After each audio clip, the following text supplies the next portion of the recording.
அன்பார்ந்த பெரியவர்களே, தாய்மார்களே, மதிப்பு மிகுந்த நம்முடைய சோழிங்கநல்லூர் பகுதியினுடைய வாக்காளர் பெருமக்களே,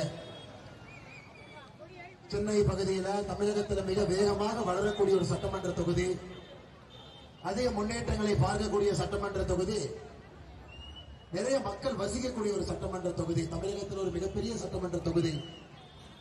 ஆனா கடந்த 10 ஆண்டுகளாக இருக்கக்கூடிய சட்டமன்ற உறுப்பினரை யாராவது பார்த்திருக்கீங்களா? யாரும் பார்க்க. கடைசியாக ஒரு நண்பர் சொன்னார், அண்ணே 2023 பார்த்த மாதிரி இருக்கு அப்படின்னாரு. இந்த தொகுதியினுடைய சட்டமன்ற உறுப்பினர் அரவிந்த் ரமேஷ் அவர்களை யாரும் கூட பார்க்கல. ஆனா சோழிங்கநல்லூரை பொறுத்தவரை அவ்வளவு பிரச்சனைகள் இருக்கக்கூடிய தொகுதி.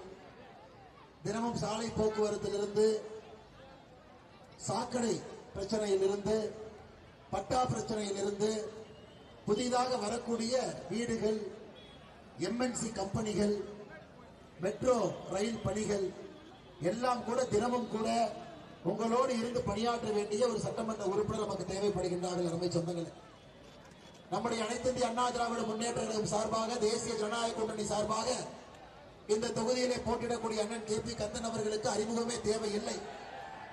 உங்களுக்கு தெரியும், பெருங்குடியினுடைய பேரூராட்சி தலைவராக 15 ஆண்டு காலம் உங்களுக்காக மக்கள் பணி செய்தவர். 2011 16 வரை உங்களுடைய சட்டமன்ற உறுப்பினராக இருந்து பணி செய்தவர். கடந்த 10 ஆண்டுகளாகவும் கூட இன்னும் தரையிலிருந்து மக்களுக்காக தோளோடு தோள் கொடுத்து உங்களுடைய குரலாக, சோழிங்கநல்லூர் பகுதியினுடைய குரலாக அண்ணன் கே.பி. கந்தன் அவர்கள் தொடர்ந்து பேசிக் கொண்டிருக்கிறார்கள். இந்த முறை ஒரு வரலாற்று சிறப்புமிக்க தேர்தல் நடக்க இருக்கிறது. தமிழகத்தில் எப்பொழுதுமே திராவிட முன்னேற்ற கழகம் ஆட்சி செய்து முடித்த பிறகு அடுத்து மக்கள் எப்பொழுதுமே திமுக அவருக்கு வாய்ப்பு கொடுத்தது கிடையாது. காரணம், அந்த 5 ஆண்டுகள் அவங்களுடைய ஆட்சி அந்த அளவுக்கு மோசமா இருக்கு. ஆனா இந்த 5 ஆண்டு என்பது தமிழகத்தை ஒரு காட்டாட்சி, ஒரு இருட்டாட்சி.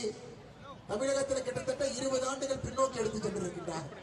ஆனால் இந்த முறை மக்கள் தெளிவாக இருக்கின்றார்கள். வருகின்ற காலத்தில் எப்பொழுதுமே 2026 ஏப்ரல் 23 தேர்தல் அல்ல, எந்த காலத்திலும் கூட திராவிட முன்னேற்ற கழகத்துக்கு தமிழகத்தில் வேலை இல்லை என்பது மக்கள் எல்லோரும் கூட தெளிவாக முடிவெடுத்திருக்கின்றார்கள். அருமை சொந்தங்களே, இந்த சரித்திர தேர்தல் ஏப்ரல் 23ஆம் தேதி நீங்கள் எல்லாம் வாக்குச்சாவடிக்கு சென்று மாற்றத்திற்காக வாக்களிக்கும் பொழுது சோழிங்கநல்லூரை பொறுத்தவரை உங்களுடைய வாக்கெல்லாம் இங்கே இரட்டை இலக்கு வெற்றி சின்னமான இரட்டை இலக்கு நீங்கள் வாக்களித்த அண்ணன் கே.பி. கந்தன் அவர்களை 10 ஆண்டுகள் கழித்து மறுபடியும் உங்களுடைய சட்டமன்ற உறுப்பினராக நீங்கள் பெற்றுக்கொள்ள வேண்டும் என்று அன்போடு இந்த நேரத்தில் கேட்டுக்கொள்கின்றேன். அதேபோல் அருமை சொந்தங்களே, பக்கத்து தொகுதியான ஆலந்தூர் சட்டமன்ற தொகுதி, அதனுடைய வெற்றி வேட்பாளராக இருக்கக்கூடிய அருமையண்ணன் சரவணன் அவர்கள் நம்மோடு நின்று கொண்டிருக்கின்றார்கள். அருமை சொந்தங்களே, மக்களுக்காக பணி செய்யக்கூடியவர். ஆலந்தூரில் ஒரு மிகப்பெரிய மாற்றம் இன்னைக்கு தேவைப்படுகிறது. அங்க இருக்கக்கூடிய திராவிட முன்னேற்ற கழகத்துடைய வேட்பாளர் யார் என்பது உங்கள் எல்லோருக்கும் கூட தெரியும். எவ்வளவு மோசமான நிர்வாகத்திறன், ஆட்சி, கட்ட பஞ்சாயத்து, அடாவடி எல்லாம் ஆலந்தூரில் நடந்து கொண்டிருக்கிறது என்பதெல்லாம் உங்களுக்கு தெரியும்.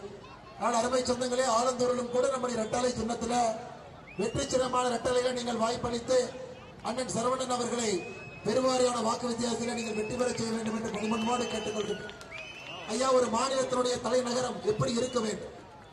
1 கோடி மக்களுக்கு மேல வசிக்கக்கூடிய தலைநகரம் எவ்வளவு கம்பீரமா இருக்கும். அந்த நகரம் எப்படி போற்றி பேணி பாதுகாக்கப்பட வேண்டும்? பெண்களுடைய உரிமை எப்படி நிலைநாட்டி இருக்கணும்? கடந்த 5 ஆண்டுகள்ல திராவிட முன்னேற்ற கழகத்தினுடைய ஆட்சி 5 ஆண்டுகளை மொத்தமா பாத்தீங்கன்னா தமிழகத்தினுடைய அரசியல் சரித்திரத்தில் இது போன்ற மோசமான ஒரு ஆட்சியை நம்ம யாரும் பார்த்தது கிடையாது.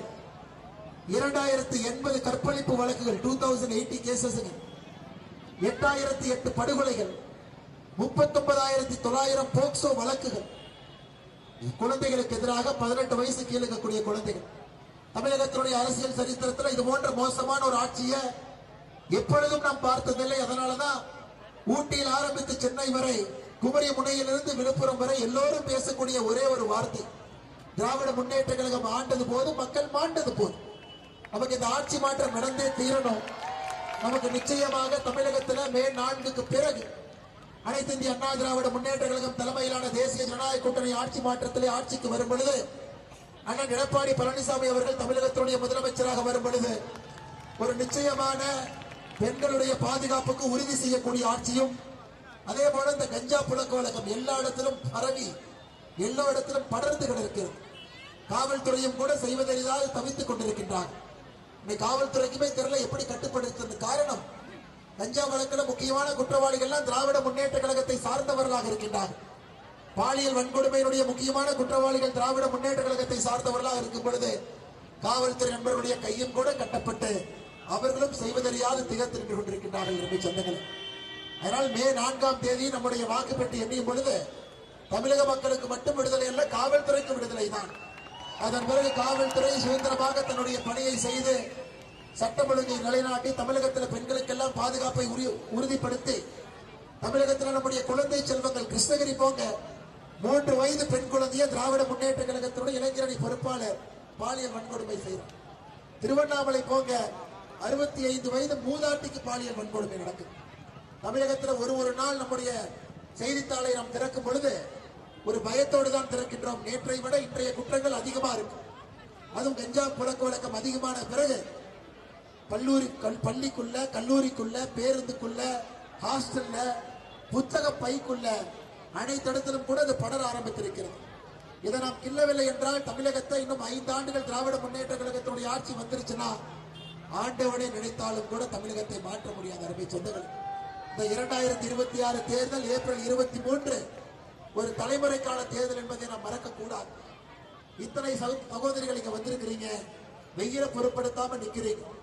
நாங்கள் தாமதமாக இந்த டிராபிக் ஜாம்ல 7 மணியிலிருந்து ஒரு தொகுதியாக பேசிக் கொண்டு வருகின்றோம். எங்க மேல கோபப்படாம புன்னகையோடு நின்று கொண்டிருக்கின்றீர்கள். அப்படி இருந்தும் கூட இதுல என்ன நமக்கு தெரிகிறது அருமை சொந்தங்களை, ஒன்று மட்டும் தெரிகிறது. எத்தனை சகோதரிகள் இங்க இருக்கின்றீர்கள். இன்னைக்கு அரசியல்ல நீங்க மக்கள் சேவகனாக என் பின்னாடி சகோதரர் நிற்கிறாங்க. ஒரு மக்கள் சேவகனாக எம்எல்ஏ எம்பியாக நீங்க வர முடியும் என்றால் ஒரு சகோதரிக்கு எவ்வளவு கஷ்டம். ஆணை விட 2 மடங்கு கடுமையா உழைக்கும். இன்னைக்கு சமுதாயம் அப்படி இருக்கு. அதுல குறிப்பாக அத்தனை அவமானங்களையும் ஒரு சகோதரி தாங்கித்தான் அரசியல் மேல வரணும்.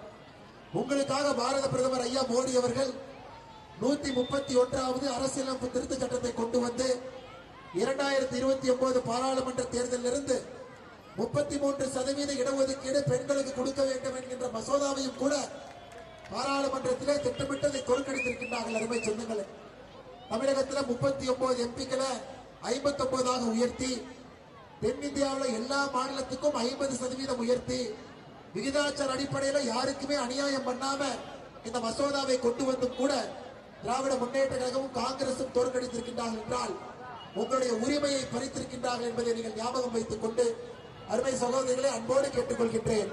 ஏப்ரல் 23 தமிழகத்தினுடைய ஒரு சகோதரி தாய்மார்களுடைய வாக்கு திராவிட முன்னேற்ற கழகத்துக்கு எதிராக இருக்க வேண்டும். அருமை சொந்தங்கள், இன்னைக்கு எந்த அளவுக்கு தமிழகத்தில் பொய் பேசிக் கொண்டிருக்கின்றார்கள் என்றால், நேற்று பாருங்க, இன்னைக்கு ராகுல் காந்தி அவர்கள் கன்னியாகுமரியில் இருக்காங்க. நேற்று ராகுல் காந்தி அவர்கள் பொன்னேரி சோளிங்கர் பகுதியில் இருந்தார். நேற்று ராகுல் காந்தி அவர்கள் ஆங்கிலத்தில் பேசுறாங்க. தமிழ்நாடு காங்கிரஸ் கட்சியினுடைய தலைவர் செல்வ பெருந்தகை அதை தமிழ்ல மொழிபெயர்க்கிறார். ராகுல் காந்தி ஏதோ பேசுறாரு, இவர் ஏதோ பேசுறாரு. நேற்று தான் தெரிஞ்சது செல்வ பெருந்தகைக்கு ஆங்கிலத்துல ஏபிசிடி கூட தெரியாது. நேற்று தான் தெரிஞ்சது எனக்கு. அதனால இன்னைக்கு ராகுல் காந்தி அவர்கள் கன்னியாகுமரிக்கு காங்கிரஸ் மாநில தலைவரே கூப்பிடல. அப்பா சாமி இங்கேயே வந்துடாது. ஆனால் இன்னைக்கு காலையில முதலமைச்சர் ஸ்டாலின் அவர்கள் ஒரு ட்வீட் போடுறார். காங்கிரஸ் மாநில தலைவர் வீட்டுல சிபிஐ ரைடு, ஐடி ரைடு, அவர் வீட்டுக்குள்ள முடக்கி வச்சிருக்காங்க. செல்ல பெருந்தகை வீட்டை விட்டு வெளியே வந்து ஆமா என் வீட்டுல ரைடு பத்திரிகையாளர் சந்திப்பு நடத்துறார். அதன் பிறகு வருமான வரித்துறை ஒரு பத்திரிகை செய்தி குறித்து கொடுத்திருக்கிறாங்க. நாங்க செல்ல பெருந்தகை வீடு எங்க இருக்குன்னே எங்களுக்கு தெரியாத அந்த வீட்டு பக்கமே நாங்க போகல. அருமை சொந்தங்களே, கடைசி நேரத்தில் எப்படிப்பட்ட டிராமா எல்லாம் பண்றாங்க பாருங்க. இன்னைக்கு கோயிலுக்கு வெளியே ஒரு தேங்காயை உடைச்சிங்கன்னா அது சிதறி போய் சின்ன சின்ன பீஸுகளா சிதறி தேங்காயாக இருக்கும். இன்னைக்கு திமுக கூட்டணியை பொறுத்தவரை சிதறு தேங்காயாக இருக்கிறது. யாரும் யாருக்கும் பேசுவதற்கு கூட தயாராக இல்லை. ராகுல் காந்தி அவர் தமிழ்நாட்டுக்கு வர்றாங்க, ஸ்டாலின் ஐயாவோடு மேடையில் ஏறுவதை கூட அருவருப்பாக ராகுல் காந்தி நினைக்கிறார். ஸ்டாலின் பக்கத்தில் நிற்க கூடாதுன்னு நினைக்கிறார், மேடையில பேசக்கூடாதுன்னு நினைக்கிறார். அது மட்டுமல்ல, திராவிட முன்னேற்ற கழகத்தினுடைய கூட்டணி கட்சிகள் யாரும் கூட இதுவரை தமிழகத்தில் 5 ஆண்டு காலம் ஸ்டாலின் ஆட்சி பண்ணாரு, ஓட்டு போடுங்கன்னு யாருமே இதுவரைக்கும் கேட்கல. பிரேமலதா விஜயகாந்த் அவர்களோ கம்யூனிஸ்ட் கட்சியோ யாருமே இதுவரைக்கும் ஸ்டாலின் 5 ஆண்டு காலம் நல்ல ஆட்சி பண்ணாங்க, ஓட்டு போடுங்கன்னு யாரும் கேட்கல. எல்லாரும் என்ன சொல்றாங்கன்னா, பிஜேபி உள்ள வந்து ஓட்டு போடாதீங்க, ஏடிஎம்கே ஜெயிச்சிடும் உள்ள போடாதீங்க. இதை மட்டும்தான் பேசுறாங்களோ தவிர இது மட்டும்தான் பேசுறாங்களோ தவிர 5 ஆண்டு காலத்தில் அவர்கள் செய்த சாதனையை எங்கேயுமே பேச. அருமை சொந்தங்களே, இன்னைக்கு நம்முடைய முதலமைச்சர் அவர்கள் தேர்தல் நேரத்தில் வெயில் காலம் நிறைய பொய் பேச ஆரம்பிச்சிட்டார். தமிழகத்தில் ஒரு இடத்திலும் நான் பார்த்து கொண்டு வருகின்றேன், மோடி அவர்கள் தமிழ்நாட்டுக்கு எதுவுமே செய்யல அப்படிங்கிற பெரிய பொய்யை பேச ஆரம்பித்து விட்டார்கள். அருமை சொந்தங்களே, நம்முடைய சென்னை பகுதிக்கு மட்டுமே உங்களுக்கு தெரியும், மோடி அவர்கள் எத்தனாயிரம் கோடி ரூபாயை கொட்டி கொடுத்திருக்கின்றார்கள்.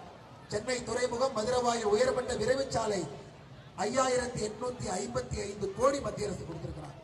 சென்னை விமான நிலைய விரிவாக்கம் 3727 கோடி. பெங்களூரு சென்னை அதிவிரைவு சாலை 17000 கோடி. மகாபலிபுரம் முதல் புதுச்சேரி வரை 4 வழிச்சாலை 2100 கோடி. இரண்டாம் கட்ட சென்னை மெட்ரோ 41000 கோடி. சென்னை கடற்கரை சென்னை எழும்பூர் இடையே 4வது ரயில் பாதை 272 கோடி. எண்ணூர் காமராஜர் துறைமுக விரிவாக்க திட்டம் 1200 கோடி. ஸ்மார்ட் சிட்டி 1490 கோடி. அமிர்த் திட்டம் 3864 கோடி. ஐயா, இவ்வளவு பணத்தை நான் சொல்றேன், தரையில பார்த்தா தெரியுதுங்களா இவ்வளவு பணம் வந்ததுக்கான அறிகுறி? இல்லை.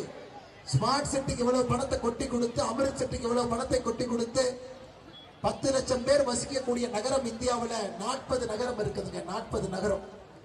40 நகரம் சுத்தத்தின் அடிப்படையில் கடைசி நகரமாக இருப்பது உங்களுக்கு தெரியும் மதுரை. 40 நகரத்துல 38வது நகரமாக சுத்தத்தில் இருப்பது சென்னை. சிங்கார சென்னை சிங்கார சென்னைன்னு சொல்லி சொல்லி குப்பை சென்னையாக மாற்றி வைத்திருக்கின்றார். 40 நகரத்துல 38வது சென்னை குப்பை நகரமாக வைத்திருக்கின்றார்கள். அருமை சொந்தங்களே, அதையும் மாற்றணும். முதலமைச்சர் சரியில்லை என்பதை தாண்டி மேயர்கள் சரியில்லை ஒரு பக்கம், எம்எல்ஏ சரியில்லை ஒரு பக்கம். மக்கள் எங்க போவாங்க? எம்எல்ஏவை பார்க்க முடியல, மேயர் வேலை செய்யல, முதலமைச்சருக்கு வேலை செய்ய தெரியல. எப்படி தமிழகம் உருப்படும்? எப்படி தமிழகம் அடுத்த கட்டம் செல்லும்? அதனால அருமை சொந்தங்களே, மத்தியில் மோடி ஐயா, மாநிலத்தில் அண்ணன் எடப்பாடி அவர்கள் இந்த 5 ஆண்டு காலம் ஒன்றாக இருக்கும் பொழுது மத்திய அரசுடைய திட்டங்களை எல்லாம், அதிகப்படியான நிதி எல்லாம் குறிப்பாக சென்னைக்கு இன்னும் நிறைய கொண்டு வந்து இதை முன்னேற்றுவதற்கான முழு முயற்சியில் நாம் இறங்குவோம். அருமை சொந்தங்களே, கலைஞர் ஐயா காலத்துல கூவத்தை சுத்தப்படுத்துறன்னு 1000 கோடியை அவர் புகைச்சார். ஸ்டாலின் ஐயா காலத்துல அடையாறு நதியை சுத்தப்படுத்துகின்றேன் என்று கடந்த 5 ஆண்டுகள்ல 1500 கோடி ரூபாய் தண்ணிக்குள்ள போட்ட, கடல்ல போட்ட பெருங்காயம் மாதிரி அந்த பணத்தை இவர்களே கொள்ளையடித்திருக்கின்றார்கள். அடையாறு சுத்தமாச்சு நினைக்கிறீங்களா? 5 ஆண்டுகளுக்கு முன்பு திராவிட முன்னேற்ற கழகத்தினுடைய ஆட்சியில் அடையாறு எப்படி இருந்ததோ இன்றைக்கும் அப்படியே இருக்கிறது. அருமை சொந்தங்களே, கொள்ளையடிப்பதற்கு புது புது வழி எல்லாம் கண்டுபிடிக்கிறாங்கன்னா திமுக காரங்க தான். அதனால இந்த நோபல் பிரைஸ் ஐயா, நோபல் பிரைஸ் கமிட்டி நம்ம கேட்க போறோம். இந்த கொள்ளையடிப்பதற்காக ஒரு விருது கொடுத்தீங்கன்னா எல்லா வருஷமும் அந்த விருது தமிழ்நாட்டில் திமுக காரன் மட்டும்தான் வாங்குவார். அத்தனை 1000 கோடி பணத்தை கொட்டி கொடுத்தும் கூட மக்களுக்கு அது பிரயோஜனமான ஒரு பணமாக, மக்களுடைய வாழ்வாதாரத்தை உயர்த்தக்கூடிய பணமாக அது இல்லை என்பது நம்ம எல்லோருக்குமே ஒரு வருத்தம். அருமை சொந்தங்களே, அண்ணா பல்கலைக்கழகத்துக்குள் இருக்கக்கூடிய மாணவிக்கு பாதுகாப்பு. யார் அந்த கையவன்னா? திராவிட முன்னேற்ற கழகத்தினுடைய குற்றவாளி ஞானசேகரன். சென்னையில ஒரு தேசிய கட்சியினுடைய மாநில தலைவர் பட்டப்பகல்ல வெட்டி படுகொலை செய்யப்படுகின்றார். அதுல முக்கிய குற்றவாளி யாருன்னு பாத்தீங்கன்னா, முதல் 3 முக்கிய குற்றவாளியும் கூட திராவிட முன்னேற்ற கழகத்தில் இருக்கக்கூடிய சதீஷ், அருள், ஸ்ரீனிவாஸ், இவங்க தாங்க இருக்கிறான். கட்ட பஞ்சாயத்தை தாண்டி, அடிதடியை தாண்டி, கஞ்சா விற்பதை தாண்டி, பாலியல் வன்கொடுமை ஈடுபடுவதை தாண்டி எனக்கு திராவிட முன்னேற்ற கழகத்தினுடைய நிர்வாகிகளுடைய கைவரிசை அனைத்து இடத்திலும் கூட இருக்கிறது. அருமை சொந்தங்கள், அதனால உங்களிடம் அன்போடு பண்போடு பாசத்தோடு பரிவோடு கேட்டுக்கொள்கின்றேன், இந்த சரித்திர தேர்தலை இந்த வாய்ப்பை நீங்கள் விட்டுவிடக் கூடாது. தமிழகத்தினுடைய அதிக வாக்காளர் இருக்கக்கூடிய பெருமை சோழிங்கநல்லூர் தொகுதிக்கு இருக்கு. அதிகப்படியான வாக்காளர்கள் 234 தொகுதி சோழிங்கநல்லூர். இங்க இருக்கக்கூடிய 5 லட்சத்துக்கும் மேற்பட்ட வாக்காளர் ஒரு பக்கம், ஹார்பர்ல 1,13,000 வாக்காளர்கள் ஒரு பக்கம். தமிழகத்தினுடைய சிறிய தொகுதியும் தமிழகத்தினுடைய பெரிய தொகுதியும் வாக்காளர் அடிப்படையில் ஒரே நகரத்தில் இருக்கு. சோழிங்கநல்லூரை பொறுத்தவரை அற்புதமான மக்கள், வளர்ந்து வரக்கூடிய மிடில் கிளாஸ்ல இருக்கக்கூடிய மக்கள், நிறைய ஐடி கம்பெனியில வேலை பார்க்கிறவங்க, எல்லா தரப்பட்ட மக்களும் ஒரு இடத்துல ஒன்றாக இருக்கக்கூடிய ஒரு தொகுதி சோழிங்கநல்லூர். அது மட்டுமல்ல, இன்னும் பட்டா இல்லாம இருக்கிற மக்களும் சோழிங்கநல்லூர் இருக்கிறாங்க. அடுத்து வரக்கூடிய பெரிய பெரிய ஐடி பார்க்கு சோழிங்கநல்லூர்ல இருக்கு. ஒரு இந்தியாவுடைய பரிமாணத்தை சோழிங்கநல்லூர்ல பார்க்க முடியும். இந்தியா அடுத்த 10 ஆண்டுகள் எப்படி போகும் என்பதை சோழிங்கநல்லூர் முடிவு செய்யும். அப்படிப்பட்ட ஒரு தொகுதியாக இருக்கக்கூடிய தொகுதியில உங்களுக்கு பணி செய்வதற்காக ஒரு நல்ல ஒரு சட்டமன்ற உறுப்பினரை நீங்கள் பெற்றுக்கொள்ள வேண்டும். மறுபடியும் அண்ணன் கே.பி. கந்தன் அவர்களுக்கு இந்த வாய்ப்பை நீங்கள் கொடுத்து இரட்டலையை வெற்றி பெற செய்ய வேண்டும். அதே போல ஆலந்தூர்ல அருமையண்ணன் சரவணன் அவர்களை இரட்டலை சின்னத்திலே வெற்றி பெற செய்ய வேண்டும் என்று பணிவன்போடு கேட்டுக்கொண்டு, அருமை சொந்தங்களே, சுட்டரிக்கின்ற வெயில்ல எதையும் பொருட்படுத்தாமல் இங்கே பொறுமையாக நின்று கொண்டிருக்கின்றீர்கள். நாளைக்கு நம்முடைய தேர்தல் பிரச்சாரம் முடிந்தாலும் கூட, நாளைக்கு 5 மணிக்கு தேர்தல் பிரச்சாரம் முடிந்தாலும் கூட நம்முடைய பணி 5 மணிக்கு முடியாது. போன் பண்ணுங்க, ட்விட்டர்ல போடுங்க, சொந்தக்காரங்கிட்ட சொல்லுங்க. நம்முடைய கடமை, நிற்பது இவராக இருந்தாலும் கூட நம்முடைய கடமை ஒரு வாக்கையும் கூட திமுகவுக்கு எதிரான வாக்கை கொண்டு வந்து 23ஆம் தேதி காலையில இவிஎம் மிஷின்ல அந்த வாக்கை கொண்டு வந்து சேர்ப்பது நம்ம ஒவ்வொருடைய கடமை. அதையெல்லாம் நீங்கள் அன்போடு செய்ய வேண்டும் என்ற இந்த நேரத்தில் பண்போடு பரிவோடு பாசத்தோடு கேட்டுக்கொள்கின்றேன். அதே நேரத்தில் நம்முடைய கூட்டணி கட்சியினுடைய தலைவர்களுக்கு எல்லாம் அனைத்து இந்திய அண்ணா திராவிட முன்னேற்ற கழகத்தினுடைய பகுதி செயலர் ஆரம்பித்து எல்லோரும் இங்கே மிக கடுமையாக பணி செய்து கொண்டிருக்கின்றார்கள். அவர்களுக்கும் நன்றாய் என்னுடைய வாழ்த்துக்களை நன்றிகளை தெரிவித்துக் கொள்கின்றேன். அம்மா மக்கள் முன்னேற்ற கழகத்தினுடைய தலைவர்கள், தொண்டர்கள், பாட்டாளி மக்கள் கட்சியினுடைய பாட்டாளிகள் இருக்கின்றார்கள். அவர்களுக்கும் தென்னிந்திய ஃபார்வர்ட் பிளாக்கினுடைய தலைவர்கள், தொண்டர்கள், ஐயா பாரிவேந்தர் அவருடைய தலைவர்கள், தொண்டர்கள், ஐயா ஏசி சண்முகம் அவருடைய தலைவர்கள், தொண்டர்கள், ஐயா ஜி.கே. வாசன் அவருடைய தமிழ் மாநில காங்கிரஸ், தமிழக மக்கள் முன்னேற்ற கழகத்தினுடைய தலைவர்கள், தொண்டர்கள், முக்கியமாக என்னுடைய ஊனோடு உடம்போடு நரம்போடு இதயத்தோடு ரத்தத்தோடு கலந்திருக்கக்கூடிய பாரதிய ஜனதா கட்சியினுடைய அருமை தொண்டர்களை, நம்முடைய நாம் ஒரு கூட்டணி தர்மத்திற்கு இலக்கணம்னா, ஒரு கூட்டணி தர்மத்திற்கு இலக்கணம் பாரதிய ஜனதா கட்சியினுடைய தொண்டர்கள். நம்ம கட்சி நின்னா சோழிங்கநல்லூர்ல எவ்வளவு வேலை செய்வோமோ அதை விட 2 மடங்கு வேலை செய்யும். நம்முடைய கட்சி நின்றால் எவ்வளவு வேலை செய்வோமோ அதை விட 2 மடங்கு. ஒரு வாக்கையும் கூட பாரதிய ஜனதா கட்சியினுடைய தொண்டர் நம்முடைய கூட்டணி தர்மம் ஒரு ஓட்டு பாரதிய ஜனதா கட்சி கொண்டு வந்து இரட்டலைக்கு நாம சேர்த்தணும். இது மாண்புமிகு பாரத பிரதமர் நரேந்திர மோடி ஐயாவுடைய கட்டளை, நமக்கு உத்தரவு, நமக்கு அது நமக்கு சாசனம். அது அருமை சொந்தங்களே, பெருவாரியான வாக்கு வித்தியாசத்துல அண்ணன் கே.பி. கந்தன் அவர்கள் இந்த பகுதியில அவர் வெற்றி பெற செய்து அவரை சட்டமன்றத்திற்கு அனுப்பும் வரை நமக்கு ஓய்வில்லை என்று சொல்லி, அதே நேரத்தில் ஆனந்தூர் சட்டமன்ற தொகுதியில அருமை அண்ணன் சரவணன் அவர்களை பெருவாரியான வாக்கு வித்தியாசத்துல அந்த பகுதியினுடைய நம்முடைய அன்பு சொந்தங்களும் கூட வெற்றி பெற செய்ய வேண்டும் என்று பரிவோடு கேட்டுக்கொள்கின்றேன்.